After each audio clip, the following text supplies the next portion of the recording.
My self Sarvesh Vardhan. आज की class में मैं जी एडवांस 2020 का पेपर 1 का सेक्शन 2 का एनालिसिस करने जा रहा हूँ, जिसमें सिंगल और more than one correct answer types वाले क्वेश्चंस हैं। इसमें जो क्वेश्चन पूछे गए हैं उसमें कुछ कैलकुलेटिव भी है, ठीक है। तो आपको हड़बड़ाने की ज़रूरत नहीं है, जहाँ कैलकुलेशन है वहाँ समय दे करके उसको सॉल्व करना चाहिए, ठीक है। जैसा कि आपको पहले भी बताया था कि आईआईटी जो है वो स्पीड टाइम का गेम नहीं है, बल्कि ये आईक्यू और प्रेजेंस ऑफ माइंड का टेस्ट है। तो कहीं भी अगर कोई क्वेश्चन में कुछ कैलकुलेशन है भी तो उसको समय दे करके उसको सॉल्व करना चाहिए। मैं एक एक करके क्वेश्चन का सोल्यूशन कर रहा हूँ जी। इसमें एक क्वेश्चन है, क्वेश्चन नंबर 7, जिसमें एक पार्टिकल है वो आर रेडियस वाले सर्कल में मूव कर रहा है, जिसका पोटेंशियल एनर्जी का इक्वेशन दिया हुआ है, ठीक है। और ये पार्टिकल बोर्स मॉडल को सेटिस्फाई करता है, ठीक है। तो मुझे फाइंड करना है रिलेशन। देखिए, दो ऑप्शन जो क्वेश्चन में है वो है ऑप्शन ए और ऑप्शन बी में आर और वी में रिलेशन फाइंड करना है ऑर्बिट नंबर के साथ, ठीक है। और सी और डी में एनर्जी का रिलेशन निकालना है। तो हम सबसे पहले इक्वेशन को सॉल्व करके रेडियस का इक्वेशन हम लोग निकालते हैं और पार्टिकल की वेलोसिटी का रिलेशन हम लोग फाइंड करते हैं ये ऑर्बिट नंबर के आधार पे। जैसा कि पोटेंशियल एनर्जी का इक्वेशन दिया हुआ है, U is equal to V से डिनोट किया गया है, V is equal to F into R। तो हम लोग जानते हैं फोर्स हम लोग यहाँ से निकाल सकते हैं, force is equal to minus dV by dr होता है। ये हो गया माइनस F। ये निगेटिव साइन बता रहा है कि फोर्स सेंटर की तरफ है। तो इसमें कह रहा है कि ये इसका रेडियस R है। क्लियर है कि ये फोर्स F इसको सेंटीपिटल फोर्स प्रोवाइड करता होगा। V वेलोसिटी से मूव कर रहा है, M मास है। तो इक्वेशंस जो होंगे इसके, उसमें हमको ये force F centripetal acceleration provide करता होगा। तो ये इक्वेशन 1 हो गया। सेकेंड इक्वेशन क्या है, तो इसके एंगुलर मोमेंटम जो होंगे वो इंटीग्रल मल्टीपल ऑफ h/2π होगा। इसका मतलब mvr is equal to nh/2π, ठीक है। ये दूसरा इक्वेशन है। ये दोनों को सॉल्व करके हम लोग r और v फाइंड कर सकते हैं। तो हम लोग यहाँ से क्या करते हैं, यहाँ से r की जगह पर हम लोग लिख देंगे nh/2π mv और इक्वेशन 1 में पुट कर देंगे। इक्वेशन 1 में पुट कर देते हैं। तो यहाँ से आ गया mv² और ये हो गया 2π mv बाई nh, ठीक है। तो यहाँ से vq आ जाएगा। तो vq इज इक्वल टू, आप देख सकते हैं, आएगा fnh बाई 2π m², ठीक है, स्क्वायर। तो यहाँ से साफ पता चल रहा है कि यहाँ v जो है हमारा वो डायरेक्टली प्रोपोर्शनल टू हो n⁻⁴ है, ठीक है। उसी तरह से आप यहाँ से देख सकते हैं इक्वेशन 1 से। इक्वेशन 1 में हमारा है f is equal to mv²/r। तो यहाँ से r is directly proportional to v² और v is directly proportional to n⁻⁴। तो ये हो जाएगा n⁻⁴। तो हमें पता चल गया कि r is equal to n⁻⁴ और हमें पता चल गया v is directly proportional to n⁻⁴। ये दोनों ऑप्शन तो आप देख सकते हैं बी ऑप्शन में। तो ये यहाँ से पता चल गया कि बी ऑप्शन सही है। तो मैकेनिकल एनर्जी लिख सकते हैं is equal to potential energy plus kinetic energy. तो kinetic energy is equal to half mv² लिख सकते हैं। अब पोटेंशियल एनर्जी का तो इक्वेशन दिया हुआ है। इक्वेशन 1 से mv² के जगह पर fr लिख सकते हैं। तो यहाँ से fr हो गया और ये हो गया fr। तो यहाँ से हो गया 3/2 fr। यहाँ से एफ आर का वैल्यू पुट करना होगा, ठीक है। एफ आर आपको मिल जाएगा इक्वेशन नंबर 1 से, तो हमको मिल जाएगा इक्वेशन नंबर 1 में F R is equal to M V square, ठीक है, और एम और वी स्क्वायर का वी का वैल्यू हम लोग निकाल चुके हैं। वी का वैल्यू आया है F N H by 2 pi M square, F N H by 2 pi M square तो पावर 1/3, तो ये हो जाएगा 2/3 है। आप देख सकते हैं यहाँ एफ आर की वैल्यू इतना आ गया, एफ आर की वैल्यू यहाँ आ गया। इस एफ आर की वैल्यू हम यहाँ इस इक्वेशन में पुट कर देते हैं, तो पुट करने के बाद हमको पोटेंशियल एनर्जी का इक्वेशन ये आ गया। ये इक्वेशन हमारा ऑप्शन है, आप देख सकते हैं सी ऑप्शन 3/2। इसका मतलब 7 का बी और सी दो ऑप्शन सही होगा। क्वेश्चन नंबर 8 में कहा जा रहा है कि एक बल्ब है जिसका सरफेस एरिया है 64 मिलीमीटर स्क्वायर, ठीक है। इसको ब्लैक बॉडी की तरह ट्रीट करने को कहा जा रहा है और इसका टेम्परेचर 2500 केल्विन है, ठीक है। ये चारों तरफ एनर्जी रेडिएट कर रहा है। इस बल्ब से 100 मीटर दूर एक ऑब्जर्वर है, ठीक है, जिसके पुपिल का जो आँख में जो पुपिल होता है वो पुपिल का जो रेडियस है वो 3 मिलीमीटर है। अब क्वेश्चन एराइज किया जा रहा है कि आप बताइए कि उस फिलामेंट का पावर कितना है। पावर का मतलब पर सेकंड कितना एनर्जी रेडिएट हो रहा है, ठीक है। उसके बाद दूसरा क्वेश्चन है मैन के आई में पर सेकंड एनर्जी कितना इंटर कर रहा है, ठीक है। क्वेश्चन नंबर 3 है मतलब मैक्सिमम इंटेंसिटी वाला जो वेवलेंथ होगा उसकी वैल्यू क्या होगी। ऑप्शन डी में क्वेश्चन पूछा जा रहा है कि पर सेकंड ये मैन के आई के पपुल में कितना फोटोन इंटर कर रहा है। ये 4 ऑप्शन है, क्लियर है, चारों अलग अलग है, तो हमको चारों क्वेश्चन को अलग अलग सोचना है। तो हम सबसे पहले क्वेश्चन नंबर 1 डील कर रहे हैं। तो पावर हम लोग जानते हैं सिग्मा ए टी पावर 4 होता है, जहाँ स्टीफन कांस्टेंट है सिग्मा 5.67 इंटू 10 पावर -8, ठीक है। 6400 मिलीमीटर इसका सरफेस एरिया है, 64 इंटू 10 पावर -3 और टेम्परेचर दिया हुआ है 2500, तो 2500 केल्विन है।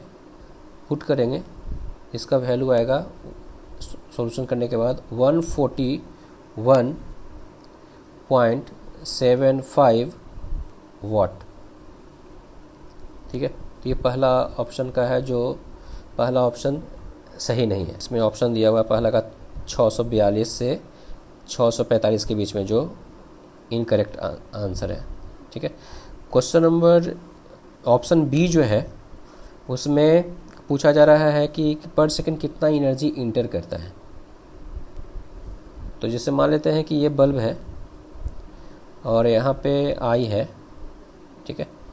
यहाँ से आर रेडियस पे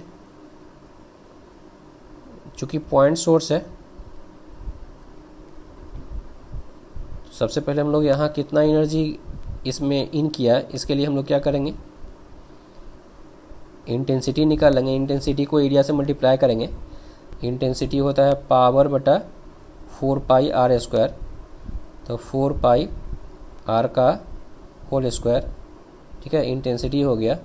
और पुपिल का जो एरिया है वो है पाई इंटू 3 इंटू 10 पावर -3 का होल स्क्वायर, ठीक है।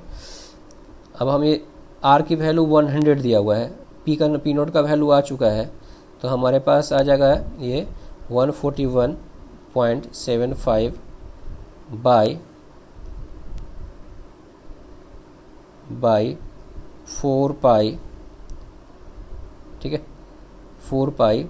रेडियस का वैल्यू हो गया 100 का whole square into pi into 3 into 10 power -3 का whole square.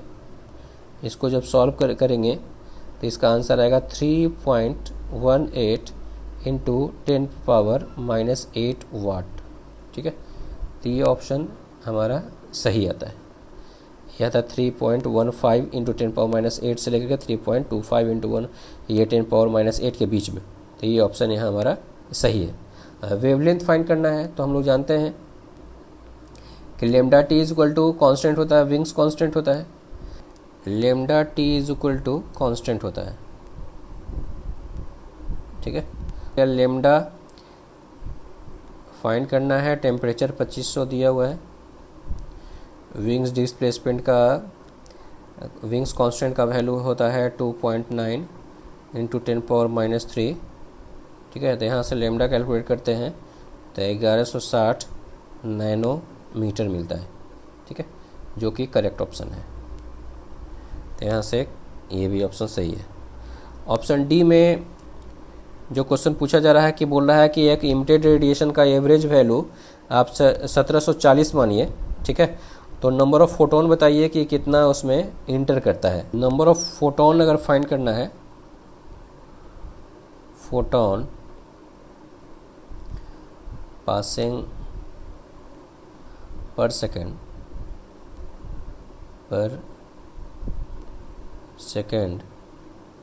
Is equal to कितना एनर्जी इंटर किया उसका अमाउंट, और एक फोटोन के पास कितना एनर्जी है उसे डिवाइड कर देंगे तो नंबर ऑफ फोटोन मिल जाएगा। आई ए जो है वो एनर्जी कितना इंटर हुआ है वो हम कैलकुलेट कर चुके हैं। तो एनर्जी इंटर हुआ है 3.18 इंटू 10⁻⁻8, तो ये हो गया 3.18 इंटू 10⁻⁻8 एनर्जी इंटर किया। एच सी का वैल्यू कितना होता है, तो होता है 12400 इंटू इलेक्ट्रॉन वोल्ट, ठीक है, इलेक्ट्रॉन वोल्ट एगस्ट्रम। तो इलेक्ट्रॉन वोल्ट का वैल्यू होता है 1.6 इंटू 10⁻⁻19, ठीक है, ठीक है। एगस्ट्रम का वैल्यू होता है 10⁻⁻10, ठीक है। इसकी वैल्यू आप सॉल्व करेंगे तो सॉल्व करने के बाद ये वैल्यू आता है 2.56 इंटू 10⁻11, ठीक है, जो इस रेंज में दिया हुआ है रेंज को सेटिस्फाई करता है, ठीक है। तो ये ऑप्शन भी सही है। क्वेश्चन नंबर 9 जो है वो यूनिट डायमेंशन में बेस्ड है और इसको आप हीट एंड ट्रायल से आप सॉल्व कर सकते हैं, ठीक है। तो इसमें जो क्वेश्चन है उसमें अल्फ़ा ये देखना है कि alpha plus P is equal to 2 beta, ये रिलेशन सही है कि या नहीं है। अब इसमें देखिए ये अल्फ़ा प्लस पी कैसे आएगा, तो अल्फ़ा आएगा यहाँ पावर में है, पी यहाँ पावर में है। तो अगर ये दोनों टर्म को अगर हम प्रोडक्ट में कर दें तो यहाँ अल्फ़ा प्लस पी जो है वो पावर में आ जाएगा, और फिर ये बीटा के साथ रिलेट करना है तो बीटा जो है वो स्पीड के साथ है। तो एल एच एस को हम स्पीड के टर्म में एक्सप्रेस करना चाहेंगे डायमेंशन के हिसाब से, ठीक है। तो हम इसको सॉल्व करके देखते हैं। तो पोजीशन और acceleration, position into acceleration is equal to X power alpha X power P, X power alpha plus P. और ये हम इसको डायमेंशनली अगर हम देख सकते हैं तो इसका हम लिख सकते हैं डायमेंशन के हिसाब से। ये पोजीशन रहने दीजिए, और डायमेंशन के हिसाब से ये हो गया पोजीशन का डायमेंशन, पोजीशन बटा ये टाइम, ठीक है। यहाँ से सिंप्लीफाई करेंगे तो पोजीशन स्क्वायर टाइम का स्क्वायर आएगा, तो यहाँ से आएगा x power alpha plus P. तो यहाँ से पोजीशन स्क्वायर टाइम का स्क्वायर आएगा, यहाँ से आएगा स्पीड का होल स्क्वायर, ये हो जाएगा x power alpha plus beta. तो स्पीड को हम लिख सकते हैं स्पीड वाला टर्म जो एक्स पावर बीटा से रिलेटेड है, तो एक्स पावर बीटा का होल स्क्वायर, इसका dimension x power alpha plus P, ठीक है। तो अल्फ़ा प्लस पी के साथ इक्वेट करेंगे, तो यहाँ से होगा alpha plus P is equal to 2 beta, ठीक है। तो ये जो है हमारा करेक्ट ऑप्शन है, तो हमारा ए ऑप्शन करेक्ट हो गया। उसी तरह से हम बी वाले को चेक कर लेते हैं। P plus Q minus R is equal to beta, तो पी प्लस क्यू आएगा यहाँ, माइनस आर लेने के लिए क्या करेंगे, डिवाइड कर देंगे। आर वाला टर्म है फोर्स, तो हम यहाँ से देखते हैं पहले, तो यहाँ से हमारा हो जाएगा एक्स पावर पी, ठीक है, एक्स पावर क्यू बटा एक्स पावर आर, सिंप्लीफाई करेंगे तो X power P R H तो हमारा आ गया, माइनस आर हो गया। अब इसको हमको एक्सप्रेस करना है किस फॉर्म में, तो हमको आंसर चाहिए बीटा के टर्म में। बीटा कहाँ से आएगा, स्पीड के टर्म में, तो स्पीड के टर्म में हमको एक्सप्रेस करना पड़ेगा। ये जो फोर्स है, ये फोर्स को मास इंटू एक्सेलरेशन कर सकते हैं, ठीक है। तब मास इंटू एक्सेलरेशन का डायमेंशन, एक्सेलरेशन का डायमेंशन यहाँ से कट जाएगा। हम मोमेंटम जो है वो मास इंटू स्पीड का डायमेंशन से मैच करेगा, तो मास का डायमेंशन कट जाएगा, ठीक है। तो यहाँ से हमारा हो जाएगा स्पीड का dimension, dimension of speed is equal to X power P plus Q minus R, ठीक है। स्पीड का डायमेंशन हमारा हो गया कितना है, स्पीड एक्स पावर बीटा से एक्स पावर बीटा, तो X power P plus Q minus R, power equate कर देंगे तो P plus Q minus R is equal to beta. ये भी हमारा ऑप्शन सही है, ठीक है। उसी तरह से ऑप्शन सी को और ऑप्शन डी को, तो सी के लिए चेक करते हैं, तो सी में आ रहा है हमारा p minus Q plus R, तो p आएगा हमारा एक्सेलरेशन, माइनस का मतलब डिवाइड करना पड़ेगा, तो एक्सेलरेशन इनटू फोर्स, तो acceleration into force by momentum, acceleration into force by momentum. तो ये सी वाला चेक करना है, acceleration into force by momentum, momentum इसका डायमेंशन जो होगा वो X power p minus Q plus R, p minus Q plus R के डायमेंशन से मैच करेगा। अब हमको ये रिलेट जो करना है वो अल्फ़ा के साथ करना है, अल्फ़ा हमारा पोजीशन है, तो क्या हम इसको पोजीशन के टर्म में एक्सप्रेस कर सकते हैं, वही चेक करना है आपको पोजीशन के टर्म में। तो आप देख लीजिए सिर्फ पोजीशन के टर्म में चाहिए, तो यहाँ मोमेंटम है और यहाँ फोर्स है, तो फोर्स बाय मोमेंटम, फोर्स बराबर मोमेंटम बाय टाइम के डायमेंशन से मैच करेगा, मोमेंटम कट जाएगा, नीचे टाइम आएगा, ऊपर आएगा ये हो जाएगा आपका पोजीशन का डायमेंशन बटा टाइम के स्क्वायर का डायमेंशन, इसलिए इसको हम ऐसे एक्सप्रेस नहीं कर सकते हैं, और ठीक उसी तरह से इसको भी एक्सप्रेस नहीं कर सकते हैं। तो इसका 9 का जो ऑप्शन है वो ए और बी है। तो इस तरह से हीट एंड ट्रायल से हम इसका सोल्यूशन कर सकते हैं, ठीक है। क्वेश्चन नंबर 10 में कहा गया कि एक पार्टिकल है जिस पे चार्ज Q है और मास m है। इस पॉइंट से प्रोजेक्ट किया गया है जिसका प्रोजेक्शन स्पीड 2√10 इंटू 10⁻6 मीटर पर सेकेंड है। इस पॉइंट ऑफ प्रोजेक्शन से 5 मीटर दूर एक यहाँ पे टारगेट रखा हुआ है। क्वेश्चन राइज किया गया है कि कितने एंगल पे इस पार्टिकल को प्रोजेक्ट करें कि वो इस टारगेट से स्ट्राइक करे, ठीक है।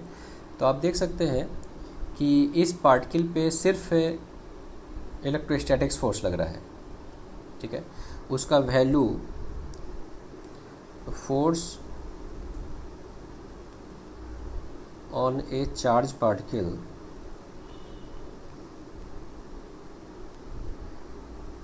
Is equal to QE। ठीक है। तो एक्सेलरेशन ऑफ पार्टिकल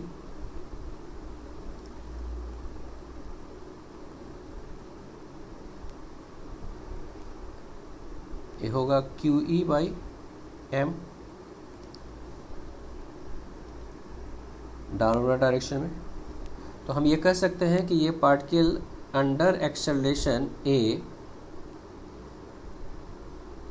प्रोजेक्ट किया गया है, ठीक है। आप ये ध्यान से देख सकते हैं, ये ठीक वैसा ही है जैसे अंडर ग्रेविटी किसी पार्टिकल को प्रोजेक्ट करते थे। तो वेलोसिटी हमारा इस ओर है, एक्सेलरेशन डाउनवर्ड डायरेक्शन में है, यहाँ ऑब्ट्यूज एंगल है, तो हम कह सकते हैं कि ये प्रोजेक्टाइल होगा, ठीक है। और ये जो प्रोजेक्टाइल होगा अंडर एक्सेलरेशन A QE/m में मूव कर रहा है। प्रोजेक्टाइल अंडर ग्रेविटी, उसका सारा रिजल्ट हम यहाँ पे यूज कर सकते हैं। तो ये जो पॉइंट है, ये जो लेंथ है, वो हमारा रेंज हो जाएगा, ठीक है। और रेंज, तो range R is equal to U² sine 2θ/g के जगह पर हम A यूज करेंगे। इसका वैल्यू 5 दिया हुआ है। वेलोसिटी का वैल्यू 2√10 × 10⁻6 है, 2√10 × 10⁻6 का होल स्क्वायर साइन 2θ। एक्सेलरेशन का वैल्यू Q/m का वैल्यू 10⁻10 है। तो यहाँ से 10⁻10 इंटू इलेक्ट्रिक फील्ड का वैल्यू है 400√3, ठीक है। तो एक्सेलरेशन का वैल्यू यहाँ से आ गया हमारा 400 इंटू 10⁻10, 400√3 इंटू 10⁻10। इसको सिंप्लीफाई करेंगे, सिंप्लीफाई करने के बाद साइन 2θ का वैल्यू आ जाएगा √3/2। तो साइन √3/2 को हम लिख सकते हैं साइन 60 डिग्री और साइन 120 डिग्री, ठीक है। तो 2θ इज इक्वल टू हो जाएगा 60 डिग्री और 120 डिग्री, तो θ इज इक्वल टू हो जाएगा 30 डिग्री और 60 डिग्री, ठीक है। तो ये 30 डिग्री पर प्रोजेक्ट करें या 60 डिग्री पर प्रोजेक्ट करें, वो पार्टिकल टारगेट को स्ट्राइक करेगा। तो ये ऑप्शन सही है, ये ऑप्शन गलत है। और टाइम, तो टाइम के लिए आप, ठीक है, टाइम ऑफ कोलिजन,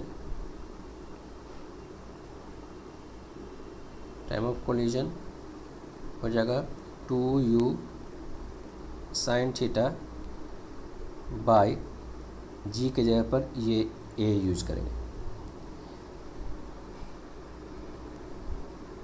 थीटा का वैल्यू यहाँ 30 डिग्री पुट करेंगे, एक बार 60 डिग्री पुट करेंगे, u का वैल्यू, a का वैल्यू दिया हुआ है, तो आपको आंसर आएगा ये, ठीक है। तो B और C आंसर सही है, या D आंसर गलत है।